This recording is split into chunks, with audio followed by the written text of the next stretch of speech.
saya ingin kamu perkenalkan pertama topik apa, kemudian Jadi ya, sesi berapa, lalu kasih tanggapannya seperti apa. Oke, sesi ini silakan. maksudnya dari kitab berapa ya, Pak? Ya, sumbernya. Oh, jadi kelompok saya dari Yohanes 4. Hmm? Narasumbernya ya, Pak? Enggak, topik. Jadi enggak bicara narasumber. Narasumber bisa tidak Oh, disebutkan oke. namanya. Tentang Jadi narasumber tidak perlu disebutkan namanya. Yang perlu dijelaskan oleh tiap mahasiswa adalah topiknya apa, topik gitu ya, temanya apa, sumber sesinya dari kitab apa, lalu tanggapan terhadap narasumber. Tapi narasumbernya nggak perlu disebutkan namanya. Gerejanya pun nggak perlu disebutkan gitu ya.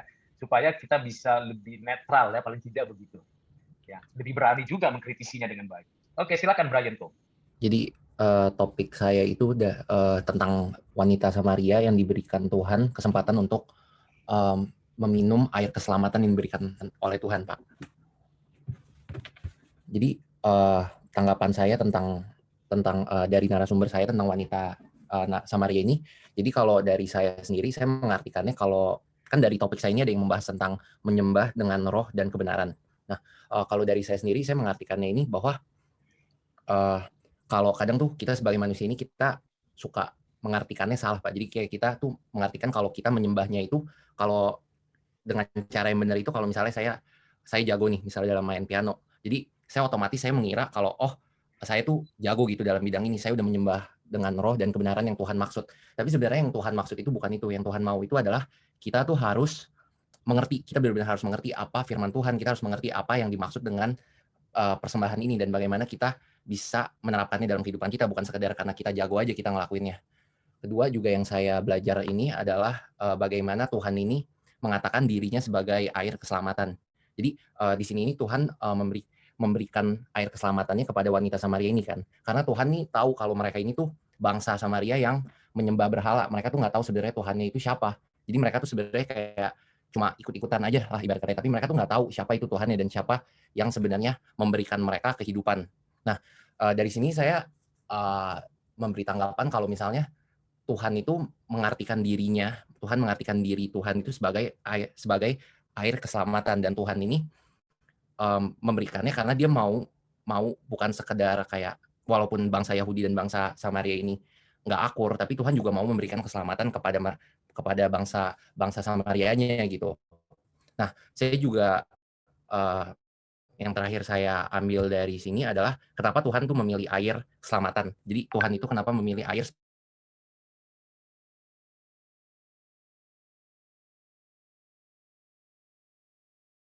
sebagai kayak simbol dari dirinya. Karena kan kita sebagai manusia kita bakal seret. Nah,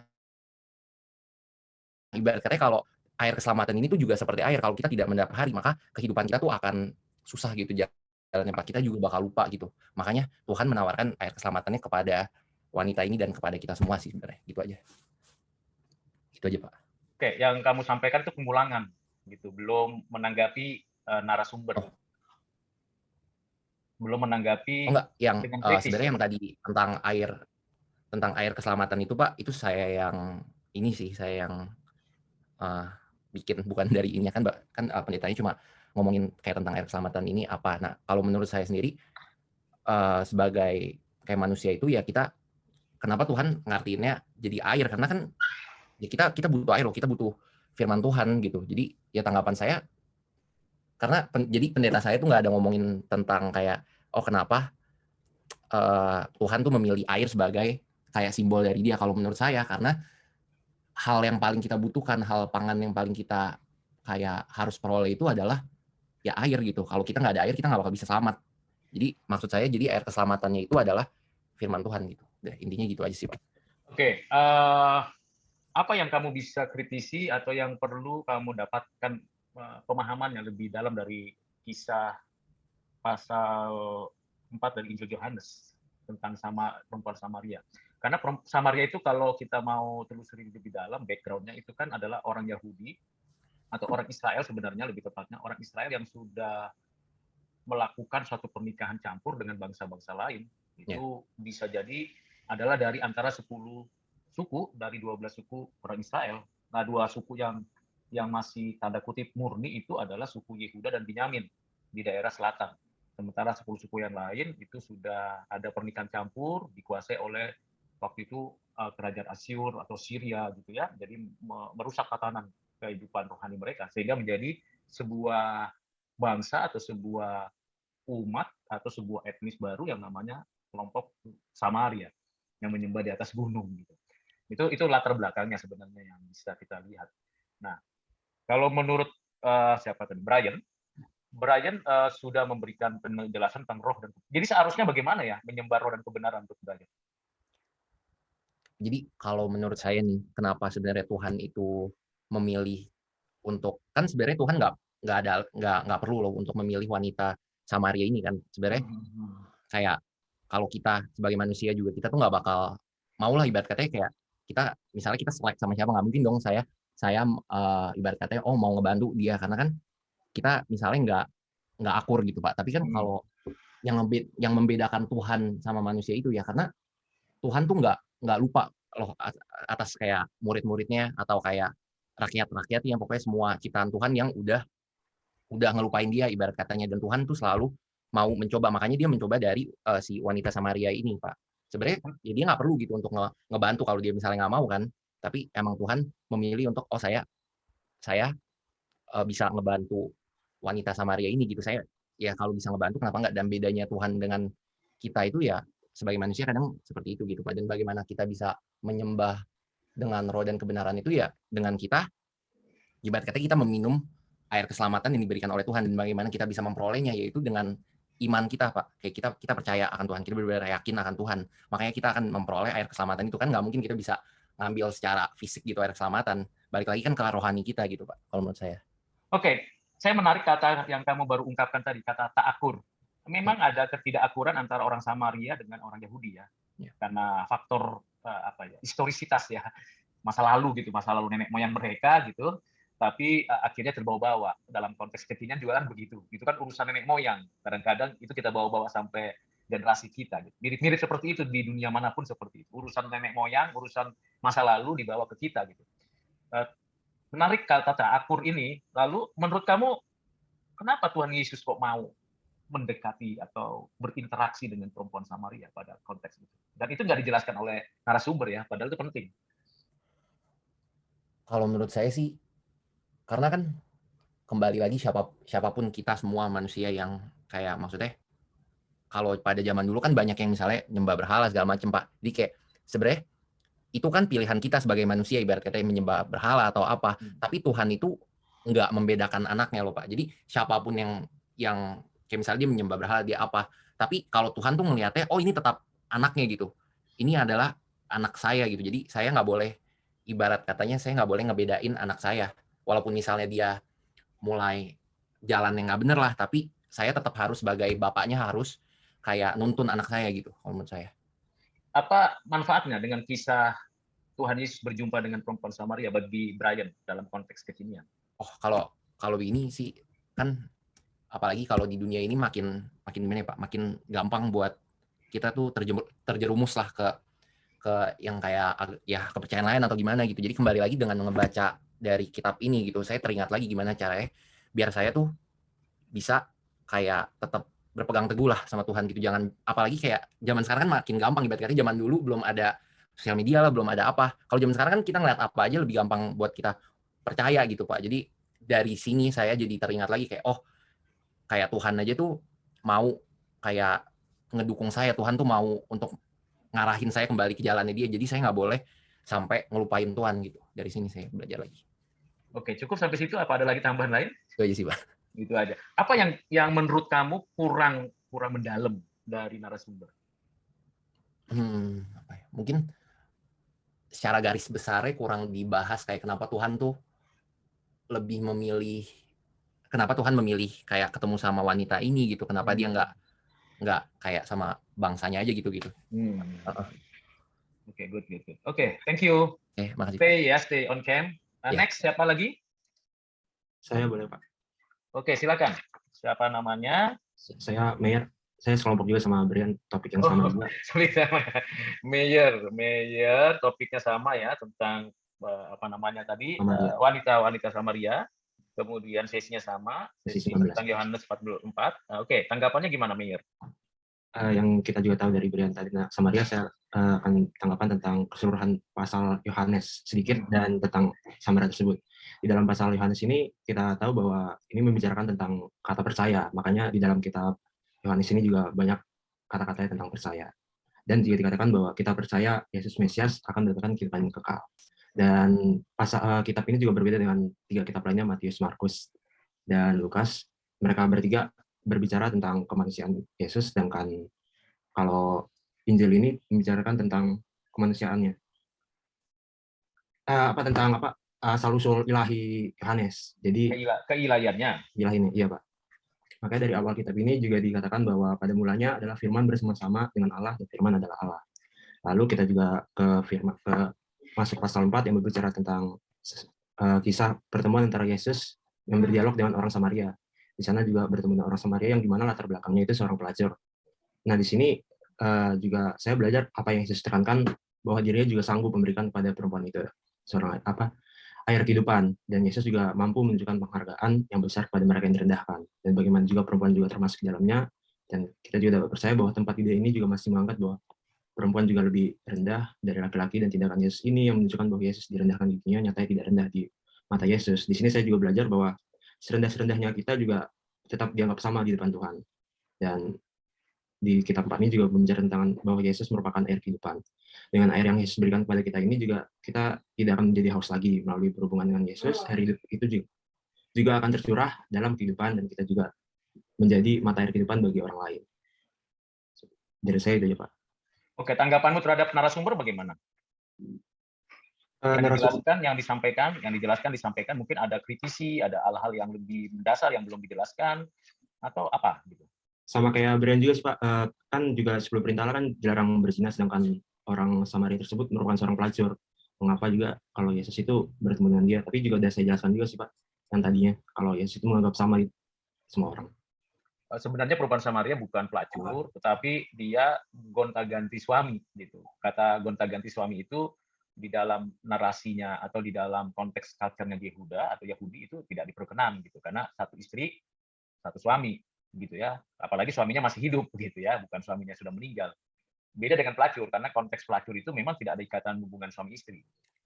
Di dalam Yohanes pasal 4 itu konteksnya adalah perempuan itu menikah berulang-ulang, menikah cerai begitu sampai 5 kali, bahkan yang ke-6 ini tetap bukan dalam hubungan yang baik gitu. Mungkin ada benefitnya yang dicari dari suaminya ini, nggak cocok, ceraikan, dan menarik bisa menceraikan gitu, bisa memutuskan. Padahal kan dalam konteks Yahudi, yang memutuskan cerai itu bukan perempuan, tapi laki-laki. Nah, ini menjadi kontra culture dengan kehidupan orang Yahudi dengan orang Samaria.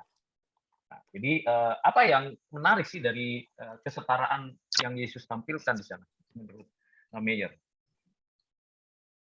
Maksudnya menarik gimana, Pak? Kan kamu bilang bahwa tidak membeda-bedakan laki-laki dan perempuan. Yesus itu ketika berbicara. Oh, bukan, Pak. Maksud saya di dalam kehidupan sekarang. Oh, dalam kehidupan sekarang bahwa perempuan lebih rendah dianggap gitu. Oh, gitu. Oke. Kalau dalam konteks teks itu gimana menurut kamu? Konteks teks dari yang saya kasih tahu ya, Pak? Iya, dari Yohanes pasal 4 itu. Bagaimana konteksnya dalam teks Yohanes pasal 4 itu? Kalau saya sih kayaknya antara perbedaan laki-laki perempuan, mungkin kalau zaman dulu itu kan laki-laki kan kuat banget ya, jadi perempuan itu kayak dijadiin babu, mungkin seperti itu, Pak. Jadikan apa? Babu. Iya, kayak pembantu gitu. Kalau soalnya kan zaman dulu kan apa-apa kan kekuatan sama uang. Sedangkan perempuan kan kekuatan aja nggak ada, juga harus berpegang teguh sama laki-laki. Ya memang sistem kekerabatan atau sistem sosial laki-laki dan perempuan masa lalu itu bukan kesetaraan gitu ya, kesetaraan jenis kelamin, atau bukan juga kesetaraan gender. Lalu kenapa Tuhan Yesus menurut kamu mau berbicara kepada perempuan? Kenapa? Mengapa Tuhan Yesus mau berbicara kepada perempuan, padahal dia tidak setara waktu itu dengan dia? Pertama, tidak setara culture-nya, ini Yahudi, ini Samaria. Yang kedua, ini laki-laki, ini perempuan. Mengapa menurut kamu? Coba. Itu Ya. disampaikan nggak? Itu dijelaskan nggak oleh narasumber? Enggak sih, Pak. Nah, itu yang pengen tahu saya tanggapannya gimana. Karena itu penting. Kaitannya nanti dengan air kehidupan, kaitannya dengan roh dan kebenaran, itu ada relasinya. Ya mungkin yang udah jelas karena dia Tuhan juga sih, Pak. Nggak mungkin dia milih-milih ini yang saya berarti, yang ini saya tidak. Kan yang saya kasih tahu juga tadi bahwa Yesus memandang sama menurut saya, Pak. Ya kenapa menurut kamu, Mayer? Kenapa Yesus itu, Tuhan itu memandang sama? Padahal jelas kok Tuhan tahu ini perempuan secara culture nggak benar, secara etis tidak tepat, secara keyakinan masih diragukan. Kenapa Tuhan mau berbicara sama perempuan seperti itu? Kan Yesus kan juga sebagai juru selamat, jadi membimbing ke jalan yang benar, Pak. Apa yang menarik dari perempuan itu? Menurut kamu kalau pembacaan teks itu? Yang menarik karena ya saya juga bingung sih, Pak, kenapa dia dipilih, karena kan juga latar belakangnya kan kurang baik. Mungkin saya sih mikirnya karena faktor hoki aja, Pak, bertemu sama dia pas. Iya, Pak. Hoki kayak main dadu aja. Nomor 1, nomor 2, nomor 1, nomor 2, 1 gitu ya. Atau main kepala atau burung, kepala atau burung, kepala atau burung, kepala. Wah, ini hoki kepala, tenang gitu. Apa begitu pilihan Tuhan?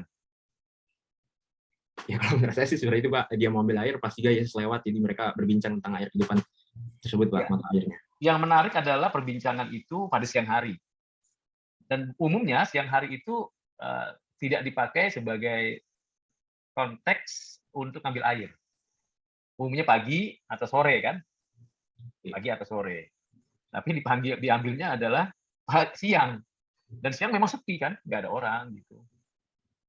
Oke. Ada lagi yang mau kamu ceritakan? Kevin? Iya, Pak. Oke, silakan Kevin. Topiknya apa? Dari sesi berapa? Saya, kelompok kita tuh kelompok 6, kita ambil topik dari Injil Matius, ayat 7 mengenai khotbah di bukit, Pak. Topik kami. Dan mungkin saya pas sesi interview kemarin ada mungkin kritik sedikit, Pak, tapi tidak mengurangi rasa hormat ke pendetanya. Saya kan tulis pertanyaan mengenai Matius 7 ayat 15 yang berbunyi itu kayak waspadalah terhadap nabi-nabi palsu yang berbulu domba yang akan datang kepadamu, tetapi mereka sesungguhnya serigala gitu, Pak. Dan itu kemarin Pak pendetanya sih sempat jelasin juga, itu kayak kita harus benar-benar jeli melihat situasi sekarang, apalagi di era globalisasi ini, di mana dengan modern ini kita bisa akses semua video atau semua pengetahuan di dunia ini, Pak. Jadi tidak semua globalisasi ini katanya membawa dampak positif, tapi banyak juga yang dampak negatif gitu. Dan Pak pendetanya sih bilang kita harus bagaimana caranya kita menghadapi ini, yaitu kita harus benar-benar membangun fondasi iman kekristenan kita, Pak, agar kita tidak gampang terpengaruh terhadap ajaran-ajaran nabi palsu ini. Dan beliau memang juga cuma bilang kayak harus banyak baca Alkitab, harus rajin ke gereja gitu-gitu, Pak. Tapi pertanyaan saya sebenarnya bagaimana sih secara spesifik kita sebagai anak muda gini harus bisa membangun fondasi iman Kristen kita gitu, Pak. Soalnya kalau yang saya lihat kayak orang-orang lain juga masuk gereja rajin, berdoa juga rajin, tapi pulangnya mabuk-mabukan gitu, Pak. Jadi kan nggak ada kebangun iman Kristennya gitu loh. Nah, saya cuma pengen, mungkin Pak Rudi juga bisa bantu jawab. Jadi saya pengen tanya, maksudnya gimana sih secara spesifikasi itu kita sebagai anak muda Kristen, kita bisa membangun fondasi kita benar-benar kuat supaya nggak gampang terjerumus dalam ajaran-ajaran nabi-nabi palsu ini, Pak. Mungkin jawabannya normatif ya, Pak Pendeta ya, itu wajar sih. Mungkin secara general mungkin beliau nggak sih. Normatif itu maksudnya gini, doa, baca Alkitab, kemudian ikut bersekutu, beribadah, itu normatif. Artinya orang Kristen nggak usah diajarin pun seharusnya begitu kan, begitu. Seharusnya begitu. Tapi bagaimana mewaspadai secara konkret? Kalau menurut Kevin, bebas saja. Kamu tanggapanmu gimana? Apa pendapatmu? Kalau pendapat saya mungkin seperti yang saya tanyakan tadi, Pak, saya pengen benar-benar tahu bagaimana sih kayak apakah kita harus benar-benar sekolah Alkitab dulu, atau apakah kita harus benar-benar kursus tentang ini, Pak, mengenai iman kekristenan kita agar benar-benar terbentuk kokoh gitu, Pak, atau gimana? Sejujurnya saya juga nggak tahu, Pak. Kalau menurut Kevin gimana? Kalau kita mau menjadi seorang manajer, seorang pengusaha, seorang ahli hukum, seorang pemimpin, itu kira-kira membutuhkan apa sih? Sekolah paling, Pak, ya? Atau? Sekolah, oke, apalagi kira-kira? Apa ya? Kita harus berniat di situ kali, Pak, ya, untuk. Oke, niat, sekolah, teknisnya, spiritnya ada, lalu apa lagi? Rasa ingin tahu mungkin, Pak. Rasa ingin tahu, pasti dari sekolah tentunya. Ya. Rasa ingin tahu kan belajar dulu kan, karena itu perlu belajar. Oke, and next? Gitu dulu sih Pak, saya belum tahu ini. Oke, nanti saya jawab nanti ya, jangan sekarang. Tapi yang pasti, kalau kita mau tahu membedakan uang asli dan uang palsu, pelajari uang asli kan begitu. Kita tidak mencari tahu uang palsunya. Kita tidak perlu mempelajari uang palsunya. Karena kalau mempelajari uang palsunya kan beragam, perlu skill. Bagaimana membedakannya? Tahu dulu yang asli. Bagaimana belajar yang asli? Ya perlu perjuangan, tidak harus kuliah teologi misalnya kalau untuk kalian gitu ya. Tapi kita bisa searching kok berbagai sumber, lalu komparatif. Kita kan bisa pergi ke pasar tanda kutip untuk memilih barang yang memberikan kepada kita pengertian. Maksudnya kita bisa tahu ini barang bagus apa enggak. Selain kita coba makan, kita gunakan, kita juga dari awal sudah tahu ingredients-nya kan. Kalau kita beli barang kan ada ketentuan-ketentuannya. Ini bahan bakunya apa dan sebagainya. Ya kan? Nah, itu yang perlu dipelajari. Jadi pasar itu dalam sekarang konteks tanda kutip itu dunia maya, dunia virtual ya, yang bisa kita dapatkan source-nya beragam, beragam. Nah, tinggal pilih dan pilah mana yang kita butuhkan untuk membangun diri. Simpelnya itu dulu. Kalau menurut Kevin apa lagi selain pendapat dan kalau menurut saya sih Pak, paling memang harus kembali ke diri kita masing-masing juga sih Pak. Apakah kita harus maksudnya punya dorongan niat untuk mengikuti teladan Kristus, dan tentunya kita juga kayak harus lebih banyak berdoa dan merefleksikan gitu kali Pak ya tentang penderitaan Kristus, supaya kita jadi tahu dan kita mungkin bisa jadi ada rasa kalau di negara kayak nasionalisme lah Pak. Maksudnya di dalam konteks ini kita jadi pengen berjuang seperti apa yang Tuhan Yesus ajarkan ke kita gitu Pak. Apa yang kamu bisa kritisi dari narasumber atau yang kamu ingin berargumentasi tentang penjelasannya narasumber? Itu yang tadi Pak, yang cara membangun fondasi iman Kristen kita gitu Pak. Hanya itu saja? Ada yang lain? Kalau untuk sementara sih saya baru ini itu aja Pak. Kalau menurut Kevin, khotbah di bukit kan ada 3 bagian ya kan? Ya, 3 bagian yang besar yang berkaitan dengan berbahagia, ucapan bahagia atau ucapan diberkati. Itu pasal 5 ayat 1 sampai berapa? 17 atau 18. Kemudian tentang hukum Taurat atau bagian daripada hukum Taurat yaitu hukum moral. Yang ketiga adalah tentang kehidupan orang Kristen. Ya, berdoa, bersedekah, berpuasa, bekerja, dan berwaspada terhadap situasi di luar. Nah, 3 bagian itu. Fokus yang dijelaskan bagian yang mana untuk kelompok atau yang kamu bisa lihat yang dijelaskan. Kalau di bukit luas loh. Bagaimana Kevin? Bagian yang mana yang kalian sedang soroti atau yang itu kan kita ada, dia kan kebagi-bagi di beberapa ini kan Pak, ayat-ayat yang ada topiknya itu di atas kan. Jadi saya ambil yang tentang apa nih? Yang pengajaran sesat gitu Pak. Jadi ayat 15. Jadi itu pasal 7 ya? Pasal 7 ayat 15 itu khususnya membahas yang pengajaran sesat gitu Pak, yang nabi-nabi palsu. Menurut kamu sekarang sudah ada makin banyak nggak pengajaran sesat? Wah, banyak sekali Pak. Yang tadi disampaikan oleh Kevin itu kan penyimpangan. Jadi itu bukan pengajaran sesat. Jadi memang sudah di sana gitu. Jadi kalau pengajaran sesat itu masih di dalam tanda kutip masih dianggap beragama Kristen, tetapi isinya, penjelasannya, apa yang disampaikannya out of text, out of context, dan akhirnya implikasinya terhadap kehidupan Kristennya jauh dari kebenaran. Tapi masih mengaku agama Kristen. Nah ini jadi problemnya di sana kan? Gimana? Mungkin menurut saya yang paling ini Pak, yang sekarang sedang terjadi di negara-negara Barat itu yang pengesahan LGBT itu Pak, pernikahan. Itu kan di Alkitab kan mungkin menurut saya Tuhan kan nggak pernah ngomongin kayak laki-laki sama laki-laki menikah atau perempuan sama perempuan kan. Tapi sekarang di gereja-gereja di Barat sana di Amerika itu udah beberapa states itu yang melegalkan pernikahan sesama jenis Pak, di gereja dilegalkan itu. Itu mungkin agak menyimpang dari pengajaran Alkitab ya Pak. Bukan agak lagi, sebenarnya sudah menyimpang.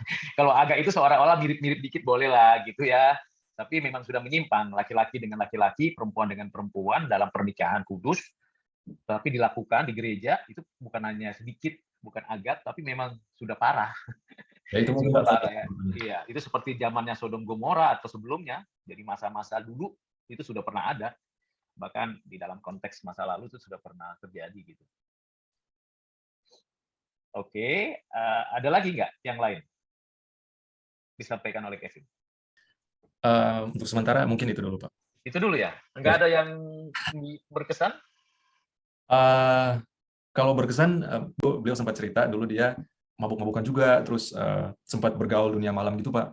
Tapi setelah dia sekolah pendeta MTH itu, dia jadi sekarang apalagi jadi pendeta mengajar, nah dia kayak ngasih kita pengalaman pribadi gitu loh, Pak. Jadi kita sebagai anak muda Kristen jangan sampai terjerumus ke dalam dosa, dan kalau bisa lebih dekatkan diri kepada Tuhan gitu-gitu sih, Pak. Itu yang refleksi yang kita dapatkan juga. Apa kaitannya dengan Matius 7 ayat 15? Enggak, itu beliau cuma semacam share pribadi aja, Pak. Oke, belum. Jadi itu nggak ada kaitannya ya sebenarnya ya. Tak pikir dia dulu pengajar sesat, lalu sekarang jadi pengajar benar gitu. Itu kaitannya. Tapi kalau dulu itu tidak kurang bermoral Kristen, sekarang bermoral Kristen, itu bicara tentang kehidupan Kristen di dalam hukum Taurat ya, moralitas ya, hukum Taurat moralitas. Tapi bukan dalam kehidupan Kristen pengertiannya yang tadi saya sebutkan. Nggak ada lagi yang lain? Cukup itu doang? Itu dulu sih, Pak. Saya Oke. And then yang lain? Ya, Pak. Oke, topiknya apa di grupmu? Topiknya? Saya sendiri dari kelompok 9, topiknya itu mengenai gembala domba Allah. Gembala domba lah. Oke, gembala domba dari mana tuh? Sumber kitabnya itu dari 1 Petrus pasal 5. 1 Petrus pasal 5. Oke, gembalakanlah domba-dombaku gitu ya. Tanggapannya gimana? Jadi berdasarkan apa yang udah kami dapat dari hasil wawancara, kitab ini mengajarkan kepada kita bahwa pentingnya kesadaran seorang pemimpin gereja akan tugasnya. Tugasnya yang dimaksud itu seperti memimpin. Pemimpin itu harus mampu memberikan teladan ataupun inspirasi di tengah gereja yang dia pimpin tadi. Karena apa? Karena pemimpin gereja itu sebagai teladan di tengah gereja itu dan menjadi sumber inspirasi bagi jemaat. Sehingga kalau misalnya pemimpin itu mencontohkan hal buruk, itu artinya secara tidak disadari pemimpin gereja tersebut menginginkan jemaat melakukan hal buruk itu juga. Maka seharusnya pemimpin mencontohkan sikap baik dan taat akan Tuhan. Sesuai konteks dalam kitab ini, menjadi pemimpin bukan artinya dia bersikap sewenang-wenang dan berkuasa akan sesuatu hal. Tapi menjadi pemimpin yang senantiasa memberikan teladan bahwa taat pada Tuhan itu adalah hal yang sangat penting. Menjadi pemimpin gereja memiliki kriteria berupa pemikiran yang matang secara rohani, bijaksana, bertanggung jawab, ataupun dewasa dalam bertindak. Pada intinya, kita harus mampu menjadi terang dunia atau dalam arti menorehkan sikap taat kita kepada ajaran Tuhan untuk menjadi inspirasi di tengah gereja itu. Jadi tanggapan saya secara pribadi, pentingnya kesadaran menjadi pemimpin yang mampu memberikan teladan dan inspirasi di tengah gereja. Mungkin begitu aja, Pak. Oke, berarti itu pengulangan ya, pengulangan penjelasan yang disampaikan narasumber. Bagi kamu yang kamu bisa kritisi apa dari pendapat pemikiran narasumber? Menjadi pemimpin, Pak. Pemimpin yang bisa diteladani sama orang-orang gitu. Apakah tidak dijelaskan? Maksudnya itu, kalau kita udah jadi pemimpin, berarti kita harus ngasih contoh-contoh baik gitu, Pak. Ya, apakah tidak dijelaskan oleh narasumber tentang itu? Saya rasa tidak, Pak, kemarin. Tidak dijelaskan ya, tentang contoh-contoh yang teladan yang baik? Iya. Oh, kenapa tidak dijelaskan menurut kamu? Apa pertanyaan yang kurang tajam, menukik ke sana, atau gimana? Pertanyaan kita kemarin hanya sebatas nanyakan mengapa pemimpin gereja itu harus mampu memberikan contoh-contohnya, mampu memberikan teladan yang baik gitu, Pak. Jadi narasumbernya itu nggak menjelaskan contoh-contohnya itu, dia cuma menjawab pertanyaan itu doang gitu, Pak. Oh, jadi menurut kamu bagusnya bagaimana? Menurut Deniati? Bagusnya dijelaskan, Pak, tentang contohnya. Ya, apa contohnya menurut Deniati coba? Menjadi pemimpin yang memberikan teladan, contohnya itu kayak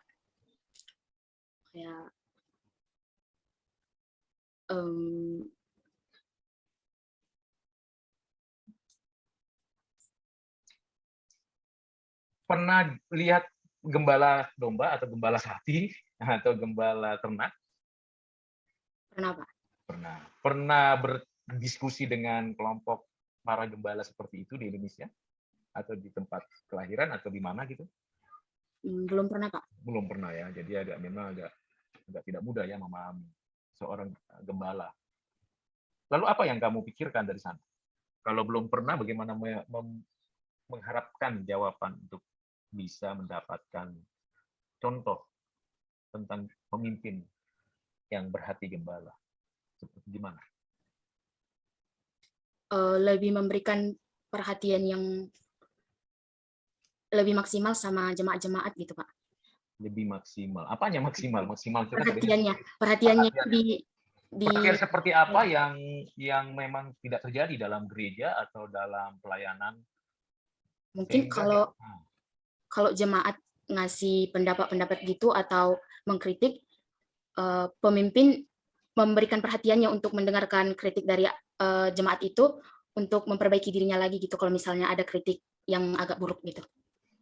Oke, kritik yang kurang baik terhadap hamba Tuhan ya, terhadap pendeta. Kalau jemaatnya dikritik, jemaatnya mau nggak mendengarkan? Saya rasa kalau jemaat dikritik, kita harus mampu juga mendengarkan kritikan itu. Iya, karena kritikan itu bisa memperbaiki diri kita. Yang mana yang kurang dari kita, bisa kita perbaiki dari kritikan itu, kayak gitu, Pak. Iya, kadang-kadang kan kita nuntut pemimpin, tapi kita nggak menuntut diri. Ya. Kadang-kadang begitu muncul kan, oh harusnya begini pemimpin, harusnya begini. Oke, sekarang ganti. Yang mengkritik jadi pemimpin, yang dikritik itu menjadi bawahan. Kira-kira reposisi, menggantikan posisi. Mau nggak kira-kira? Jemaat, menurut Deniati. Maaf Pak, boleh diulang pertanyaannya di sini, jaringan saya kurang bagus. Sama juga ya, memang mungkin jaringan saya juga kurang bagusnya. Mau tidak jemaat dikritisi oleh pemimpin atau pemimpin mengkritisi? Apa yang diperlukan menurut Deniati yang belum dijelaskan oleh narasumber? Apa yang diperlukan antara pemimpin dan yang dipimpin? Masih bingung Pak. Begini, kalau saya ingin memimpin dan saya ingin jadi teladan, demikian juga yang memimpin, yang dipimpin itu juga mau mengikuti dan juga menjadi teladan untuk pemimpinnya. Apa yang diperlukan? Ini ada dua nih pihak nih, pemimpin sebagai gembala dan jemaat yang dipimpin sebagai domba. Apa yang diperlukan dari domba? Apa yang diperlukan oleh pemimpin agar ini jalan baik? Menurut Deniati apa? Kesadaran diri, Pak. Kesadaran diri. Kesadaran diri seperti apa? Kesadaran diri, ya dia harus mampu gitu, saling memahami di antara kedua belah pihak itu, supaya apa yang menjadi tujuan mereka bisa tercapai, kayak gitu, Pak. Iya, jadi mesti ada visi yang sama supaya bisa tercapai. Mesti ada yang mau disampaikan, misinya juga mesti sama, lalu bisa mencapai tujuan yang sama. Nah, kalau pemimpinnya tidak punya visi, jemaatnya tidak mau mendengar visi pimpinannya, bagaimana mungkin mencapai tujuan? Nah, apa yang kira-kira Deniati sarankan? Atau tanggapi argumentasinya? Narasumber menjelaskan ini enggak? Tidak, Pak. Oh, jadi apa kira-kira yang kamu dapatkan? Seperti menjalankan visi misi itu dengan baik. Kan, ya, jadi pemimpin itu kan maunya jadi teladan, gitu kan?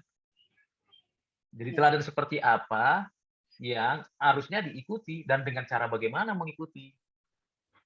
Kita mesti ada contoh. Misalnya ya, saya itu punya anak. Saya itu harus kasih contoh. Contohnya, saya memberikan bukti bahwa saya itu sebagai orang tua yang memberikan contoh. Dari mulai tutur kata, perilaku, cara menjelaskan sesuatu. Lalu belajar juga contohnya mendengar pendapat dari anak-anak saya. Lalu terjadi interaksi. Menghargai pendapat anak dan anak juga menghargai pendapat orang tua. Maka bisa itu jadi pemimpin dan jemaat yang baik misalnya gitu dalam skop rumah kami ya. Bagaimana dengan Deniati melihat percakapan itu? Ada nggak dijelaskan begitu? Karena topik 1 Petrus 5 itu sangat penting, sangat menarik itu tentang gereja kekinian ya dan keluarga kehidupan Kristen sekarang. Bagaimana Deniati menyikapinya? Jadi kalau menurut saya menjadi pemberi teladan itu berarti dia harus mampu ngasih contoh melalui sikap-sikap, melalui perbuatan-perbuatan kesehariannya yang tentunya nggak melenceng dari ajaran Alkitab, supaya yang mau meneladani dia itu bisa mencontohkan sikap yang dia tunjukkan itu, Pak. Apakah dalam tanya jawab itu kalian nggak ngajukan pertanyaan itu? Tidak, Pak. Oke. Nah, itu yang saya bilang mengajukan pertanyaan pada teks, sehingga kita bisa gali temukan pertanyaan-pertanyaan itu kan, sehingga kita mendapatkan banyak pengalaman dari para hamba Tuhan yang sudah diberikan urapan dari Tuhan, mendapatkan pengajaran juga dari mereka. Apa yang kurang dari grup terhadap pertanyaan narasumber atau jawaban narasumber? Saya rasa semua pertanyaan bisa dijawab sama narasumber, itu aja Pak. Cuman gitu ya? pertanyaan dari kami aja yang kurang lengkap dan kurang mendalami gitu Pak. Oke, kira-kira pertanyaan apa yang kurang mendalami, yang kurang dalam? Ya mungkin yang tadi Pak, kami nggak menanyakan tentang contoh-contoh apa yang harus dikasih sama teladan kepada umatnya gitu Pak. Oke. Ingat nggak kisah di mana Tuhan mendatangi Petrus setelah dia mengkhianatinya, lalu kembali jadi nelayan, Yesus datang kepadanya setelah Yesus bangkit, lalu Tuhan mengatakan, apakah engkau mengasihiku, Simon? Sampai 3 kali, lalu Tuhan katakan, gembalakanlah dombaku, gembalakanlah dombaku. Jadi 1 Petrus 5 itu ada kaitannya dengan Yohanes pasal 21, ayat-ayat terakhir berkaitan dengan pertanyaan Tuhan. Sehingga muncullah 1 Petrus 5. Dijelaskan nggak itu? Tidak juga Pak. Oh, tidak juga ya. Ya itu. Jadi perlu gali ya, gali temukan semua prinsip referensi. Ada lagi nggak yang kamu bisa sampaikan? Tanggapannya, responnya, kritiknya terhadap pekerjaan ini? Apa yang disampaikan? Saya rasa dari saya itu saja Pak. Dari situ ya. Oke, terakhir. Hana mau diskusi apa? Mau sampaikan apa? Atau hanya mendengarkan saja? Silakan Hana Rory. Halo Pak, selamat pagi Pak. Suara saya Selamat siang. Terdengar. Ya. Kalau dari saya tanggapan untuk wawancara kemarin, Topiknya apa topiknya? Topiknya sama kayak Keval Pak, yang khotbah di bukit yang tentang kasih sedekah, nabi palsu, dan juga mengumpulkan harta di bumi. Oke, terus tanggapannya? Tanggapan saya dari para pendetanya sudah menjelaskan dengan baik dan juga kasih contoh real yang nyata gitu loh Pak, nggak dibuat-buat, karena dari pendetanya itu kayak kasih tahu kita juga sebenarnya sebagai pendeta memang menjalankan apa yang Tuhan berikan, tapi dari situ juga pasti ada hal-hal yang tidak sempurna gitu loh Pak, yang Bapak pendeta salah satunya bilang. Dan juga dari satunya lagi mengatakan kalau misalnya dikasih contoh-contoh konkret tentang pengalaman pribadinya, sehingga kan ini kan materinya itu tentang kehidupan orang Kristen, jadi kita juga sebagai mahasiswa juga lebih paham lagi Pak. Terus apa yang kamu lihat kekurangan atau keterbatasan atau belum disampaikan oleh pendeta, menurut kamu apa? Yang belum disampaikan saya kira sudah semua sih Pak, karena memang sangat jelas para pendetanya menyampaikan kepada kami. Tidak ada yang kurang di sana, tidak ada yang perlu ditanggapi. Setuju semua pernyataan mereka. Kalau dari saya kan kami ada satu pertanyaan yang pendetanya berbeda jawaban. Yang pertama itu pertanyaan tentang memberi sedekah yang diupload di media sosial, apakah itu baik atau tidak. Kalau yang dari pendeta pertama itu memang dia katakan kalau misalnya kita sebagai umat Kristiani dari gereja sekarang kadang agak keliru kalau misalnya memberikan sedekah habis itu sebagai laporan, terus kayak memangnya orang-orang yang lain tidak percaya tentang hal tersebut kalau orang itu udah memberikan sedekah. Nah dari situ Bapak pendeta bilang kalau misalnya itu tergantung hati orang, kalau misalnya dia emang udah mau memberi, kalau misalnya seandainya dia juga bohongan, itu urusan dia sama Tuhan. Tapi kalau dari pendeta yang satu, dia bilang nggak apa-apa kalau misalnya mau di-upload, asalkan dari situ kita semua itu memberikan dan meninggikan nama Tuhan. Jadi bisa terlihat bahwa orang-orang yang memberikan sedekah itu beneran ngasih atau enggak gitu loh Pak. Memang sih, kalau menurut kamu gimana dari dua pendapat yang berbeda ini, menurut tanggapan Hana? Kalau menurut saya, yang sesuai juga saya udah kasih refleksi di video, keduanya digabungin sih Pak, di tengah-tengah. Tapi sebenarnya kalau menurut saya untuk memberikan sedekah, tidak harus juga untuk di-upload sehingga bisa kasih berkat orang lain supaya kayak ngelihat, oh ini orangnya lagi kayak gini-gini. Tapi kalau menurut saya itu lebih dari dalam dirinya, kalau misalnya dia memang harus ada kewajiban untuk memberikan laporan seperti yang di gereja ataupun apapun itu, bisa dilakukan sih. Apa yang plus minusnya mesti seperti itu? Plus minus kayak gimana maksudnya Pak? Kalau di-upload atau tidak di-upload? Kalau misalnya dalam konteks pemberian sedekah di dalam gereja, kayak atau gimana? Atau sebagai kita orang awam aja kayak kalau mau ngasih? Oh, bagaimana? Menurut kamu mana yang plus minus kalau kita memberi sedekah itu mesti diupload atau tidak diupload? Kalau diupload dalam artian kayak di YouTube, YouTuber kayak gitu Pak, menurut saya kalau misalnya mau memang memberi, tidak mengapa juga kalau misalnya mau diupload media sosial. Tetapi kalau misalnya tujuannya kayak kembali lagi sama yang pendeta yang satunya, Pak, kalau misalnya tujuannya untuk memuliakan nama Tuhan dan juga di balik itu tidak ada untuk pamor ataupun yang lain, itu nggak apa-apa sih Pak. Ya, zaman sekarang itu memang muncul sebuah upaya untuk menunjukkan eksistensi ya, eksistensi. Setiap orang akan menghadapi hal seperti itu, gitu. Karena media sosial bukan hanya sekedar jualan ya, kan memang pernah dan ada sampai sekarang. Bukan juga sekedar informasi, karena kita lihat proses perkuliahan misalnya, itu juga kan pakai media sosial. Kalau saya ikuti perkuliahan open course dari luar, itu memang pakai media sosial. Dan saya mendapatkan banyak pengetahuan, pengalaman dari mereka, termasuk dorongan untuk memberi pelayanan-pelayanan misi, baik di negara-negara yang mengalami kesulitan, gitu, open. Dan kita tahu, gitu. Jadi saya dengar, saya perhatikan. Memang konteksnya begitu. Namun tidak mudah sih sikap hati kita. Nah, kalau menurut Hana di Indonesia bagaimana bagusnya? Kalau luar negeri kan mungkin rasional ya, logik, cara berpikirnya nggak subjektif melulu gitu ya, walaupun ada subjektifnya. Menurut Hana Rorin gimana kalau di negeri kita ini? Khususnya gereja-gereja yang suka upload, memberi persembahan, sedekah, bagaimana menurut? Ada pengalaman nggak?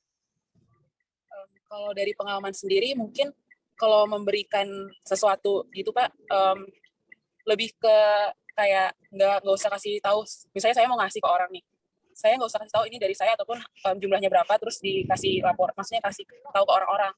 Tapi lebih kayak karena kan di konteks yang bacaan itu, bacaannya yang selanjutnya bilang kalau tangan kanan kasih, tangan kiri nggak usah tahu. Nah itu kayak bisa diterapkan untuk kita juga. Jadi kalau misalnya kita memberi, ya udah untuk kita aja dan Tuhan tahu, dan juga orang itu. Kalau misalnya yang lain-lain kita nggak usah pamer, karena itu kan di konteks itu juga bahwa jemaatnya itu adalah jemaat yang sombong, yang mau meninggikan diri, yang waktu itu saya refleksikan sebegitu. Bagaimana dengan di gereja sendiri? Dia memberi persembahan, lalu di gereja sendiri dipamerkan, tanda kutip ya. Gimana tanggapan Hana? Menurut saya seperti yang tadi saya sudah sebutkan, mungkin lebih kayak nggak usah dipamerin. Cuman kalau misalnya mau diupload ke media sosial, menurut saya juga nggak apa-apa, karena itu kan bisa menjadi berkat untuk orang lain ya Pak. Cuman kalau misalnya mau ini maksudnya kayak di upload di media sosial kayak gereja ke panti asuhan mana misalnya gitu, itu kayak gitu. Cuman kalau misalnya kayak mau dipamer-pamerin, kan karena beda ya Pak. Menurut saya kalau misalnya mau tujuannya pamer dengan hanya mengupload dan juga bertujuan mungkin ini bisa menjadi berkat untuk orang lain, menurut saya cara mereka itu bisa beda Pak. Jadi nggak apa-apa juga sih Pak kalau misalnya mau diupload. Cuman itulah Pak, kalau misalnya ada intensi buat gereja itu mau mencari ketenaran, itu udah beda lagi sih Pak. Ya. Hanya itu aja yang kamu tanggapi? Ada lagi yang lain, Hana? Kalau dari saya sendiri, itu kan ada nabi palsu dan juga mengumpulkan harta ya Pak. Nah, kalau dari saya, refleksi juga ada tanggapan dari yang dikatakan para pendeta, bahwa kita semua harus lebih mendekatkan diri kepada Tuhan. Memang tidak gampang. Memang para pendeta juga kan pasti nggak gampang untuk berdoa setiap hari, baca Alkitab. Tapi dari situ, kalau kita punya fondasi yang kuat, kita bisa melangkah ke depan walaupun nantinya ada goncangan. Dan juga dari situ, kalau misalnya kita udah dekat dengan Tuhan, kita lebih ikhlas aja dan juga lebih membuka hati untuk berbagi. Dan kalau misalnya mengumpulkan harta, bukannya tidak boleh mengumpulkan harta, tapi harta itu bagaimana dari kita itu bisa menjadi berkat juga untuk orang lain. Karena kan Tuhan Yesus ada perumpamaan yang tentang talenta itu ya Pak. Itu sih. Ya, bagus. Cukup itu aja atau ada lagi yang lain? Mungkin dari saya itu cukup Pak. Kalau dari Bapak. Kalau dari saya, pikir saya fondasi yang kuat itu seperti saya tadi. Kita perlu menelusuri yang aslinya, gitu kan. Jadi kalau baca buku jangan the third source, tapi bukan juga the second source. Misalnya baca buku yang aslinya. Baca Alkitab, kalau boleh ya baca juga bahasa Inggrisnya, bukan hanya bahasa Indonesianya. Jadi kita bisa compare. Lalu kemudian kalau ada orang yang ngajarin ini, kita lihat keutuhannya. Maka perlu teks, konteks itu. Kadang-kadang kan kita menilai itu hanya dari sisi kanan, sisi kirinya nggak kita lihat, sisi belakangnya nggak kita lihat, sisi depannya kita nggak lihat, sisi depan atasnya kita nggak lihat. Tapi karena kita subjektif, lalu kita kasih nilai gitu ya, kasih penilaian, akhirnya jadi penghakiman. Penilaian kan bagus untuk menguji kebenaran, tapi kalau hanya satu sisi namanya penghakiman. Ya kan Tuhan kan nggak mengendaki kita menghakimi. Tapi kalau menilai dengan utuh, itu membuat orang itu mendapatkan kebangunan rohani. Nah, dalam hal hubungan kita dengan pengajaran sesat, ya kita juga nilai, dengar, perhatikan hidupnya gimana, kita kanan kiri, kita lihat semuanya, lalu kita bisa ambil kesimpulan bahwa ini benar sebenarnya. Mungkin salah ngomong, mungkin salah penjelasan, seperti itu. Oke, terima kasih. Terakhir untuk Averil. Silakan, panggilannya Averil atau Anita ini.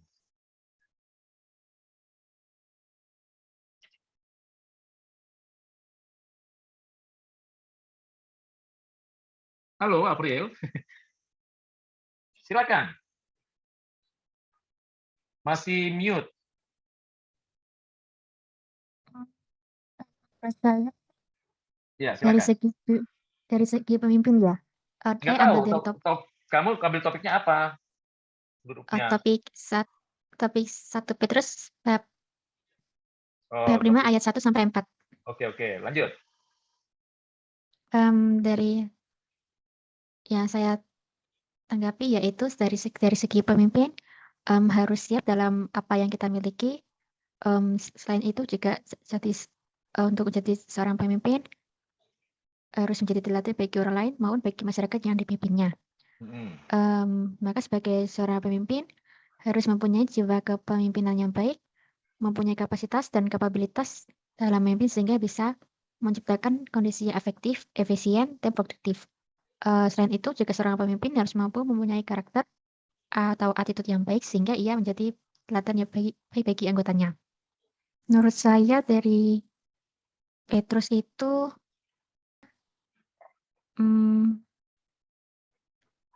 dari surat Petrus kita bisa memahami peran dari sikapnya dan bisa menaati dari sikap Petrus karena dia mendengarkan perkataan Yesus karena Yesus waktu itu akan disalib. Jadi Petrus mengatakan tidak karena tidak ada apakah dia merupakan murid Yesus. Dia menjawab tidak supaya Yesus merasa selamat. Begitu Pak menurut saya. Oke. Ya mungkin perlu ditingkatkan lagi ya untuk hal-hal yang saya sampaikan tadi. Tanggapan itu berarti pendapat kita tentang narasumber, tentang isi, tentang penyampaian. Itu untuk apa sih tujuannya Pak Rudi? Pertama sekaligus ingin melihat, memperhatikan apa yang sudah disampaikan, begitu ya, dan ingin melihat, memperhatikan apa yang sudah diulas, apakah kita bisa mendapatkan sesuatu yang bernilai, gitu ya. Di surga kami bersyukur untuk 6 mahasiswa hamba-Mu, di mana kami boleh saling mendengarkan pendapat dari Mayer, Averil, Brian, Deniati, Hana, dan Kevin. Bersyukur untuk apa yang mereka sudah kerjakan, beri mereka kesehatan, pertolongan, penyertaan, supaya mereka juga berbahagia di hari Natal bersama keluarga dan kerabat. Tuhan, untuk teman-teman kami yang tidak bisa atau tidak bersedia, biarlah Tuhan juga memberkati mereka, menyertai mereka. Terima kasih Bapak, terima kasih untuk kebaikan-Mu. Dalam nama-Mu Tuhan Yesus, kami berdoa bersyukur. Amin.